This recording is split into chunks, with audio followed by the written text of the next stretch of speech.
Good morning. Welcome to One Baha'i, that regular show where I just sit back and share a few thoughts about the Baha'i faith. As you know, it's nothing official, it's just me, one individual, one Baha'i. Just getting comfortable on the ground here. So, I've been thinking a lot about science and religion lately, the harmony of science and religion, and I wanted to share a few thoughts. But this is going to take a couple of episodes, so I hope you'll bear with me. That's a northern flicker over there. They always sound like guinea pigs. They're so cool. So anyways, a harmony of science and religion. Baha'u'llah, as you know, talked about how there's only one creation and that the spiritual and the physical work hand in hand. And we call this the harmony of science and religion. So I've been thinking about this a lot lately, mainly because of this. This is a pocket watch. It was my grandfather's. He received it, I believe, or he bought it as a gift when he was 25 years old.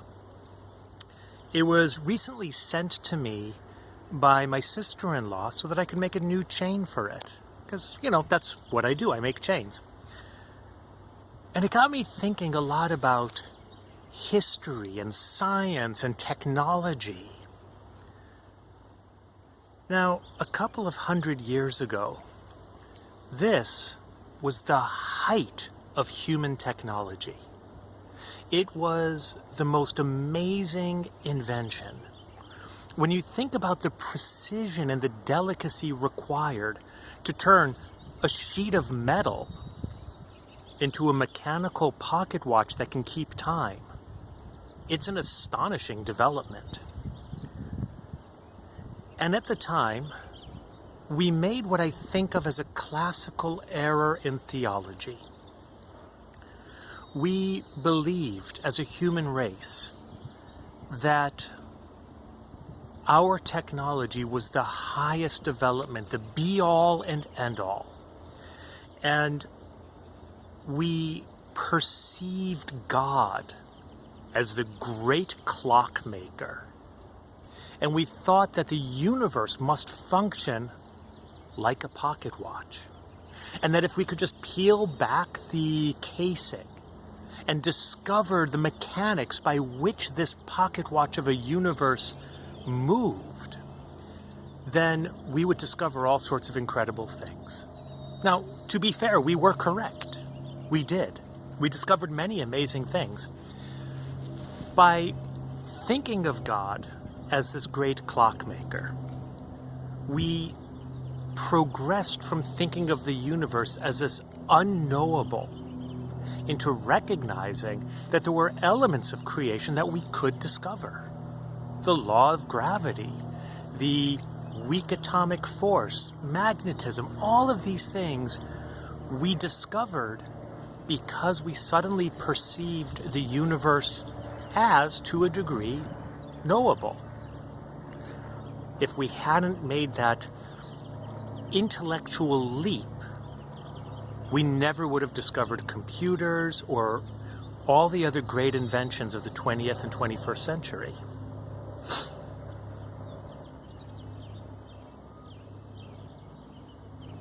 So this metaphor, this analogy of God as a clockmaker, although it was fundamentally wrong, it was still very useful. And I think this is important because every metaphor, every analogy at some level must be wrong. And we could focus on its limits, we could focus on where it is not correct, but then it's no longer useful. When Baha'u'llah said that the human soul in this world is like the baby in the womb, that was an analogy. And it's a very useful analogy. We can learn a lot from it. But it's also not true, because it's an analogy. There are limits to this analogy.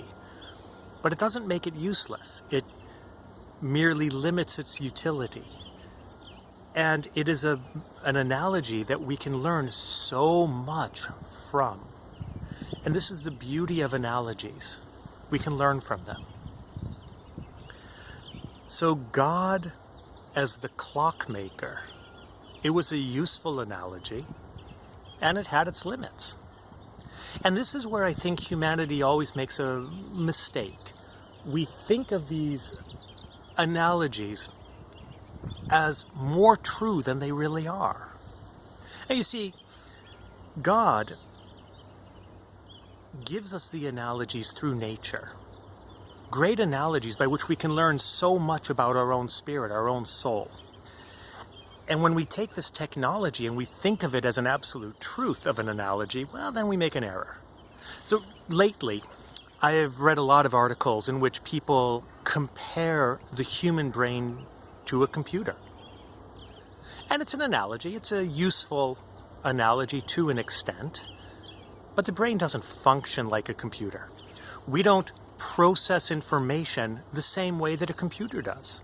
That's not how the brain works. But by thinking of it as a computer, we learn about how we react and how we learn to react. This is where the AIs with YouTube and Netflix and Google come in handy, but it's also their danger. The brain does not function like a computer. And whereas we can learn some things from this analogy, it's really very limited. So the only danger that I see, and again, this is just me speaking as a layperson, the danger that I see is when we think of these metaphors as absolutely true. When we think of our latest technological discoveries as somehow the pinnacle of creation, they're not.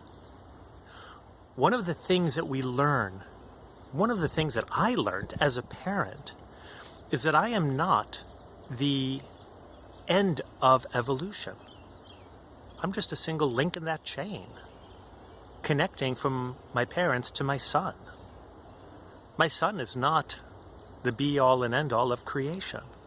He is just another link in that ongoing chain. Baha'u'llah also talks about this ever-advancing civilization. So when we have new technology, it is not the pinnacle. It is just the next step in the chain. And all of this today was just to set the framework, the groundwork for what I want to talk about tomorrow. Tomorrow I'm going to share a scientific discovery that I read about a few months ago that just astonished me. And I want to talk about the spiritual implications of it. Because that, to me, is the importance of studying the science, of the sciences. Nature, as we know, is the great metaphor for our spiritual development. Okay, since it's 8.5 minutes now, and I usually like to go to 10, I'm going to share an analogy of, or a metaphor of nature that really makes me think a lot. The tree behind me, all the trees behind me. Humanity, we are told, is like a tree. So what do we learn from this? Well, you know, a tree that bears no fruit is only fit for the fire. So if we have a fruitless life, we have a very limited capacity. We have a very limited utility. You see, a tree that is fit for the fire is not useless. It's good for firewood. This is very useful. On a cold night, I love firewood. But a tree has its roots in the earth. It is completely dependent upon the mineral kingdom. The vegetable kingdom of the tree is dependent upon the mineral kingdom, the earth in which it grows. But it's not content there. It doesn't turn itself towards the earth to pay homage to it and look at it and revere it and respect it. I mean, it respects it, obviously, but it turns to the sun. It moves upward, striving to reach beyond the earth upon which it is dependent, and it tries to move towards the sun, grabbing more and more of those bountiful rays by which it gets its energy. And then it takes this energy and it converts it into leaves and its trunk and its branches. And then it takes those leaves in the autumn time and it drops them back to the earth as an offering by which the earth can be replenished and give more soil to the next generation. Similarly, we are totally dependent upon this physical world. We require it. We need to show it honor and respect. But we shouldn't be limited to it. We should be striving towards that spiritual realm, moving ever upwards, and then give back. So that's what I try to do in these videos. I try to give back a little bit. But tomorrow I'm going to talk a little bit more about a different spiritual metaphor. Thank you very much. You know the shtick. If you like this, hit like, share, whatever. I hate this form of self-promotion, but it is how the videos get more attention in the search engines. So hit like if you like. We'll talk again tomorrow. Thanks for joining.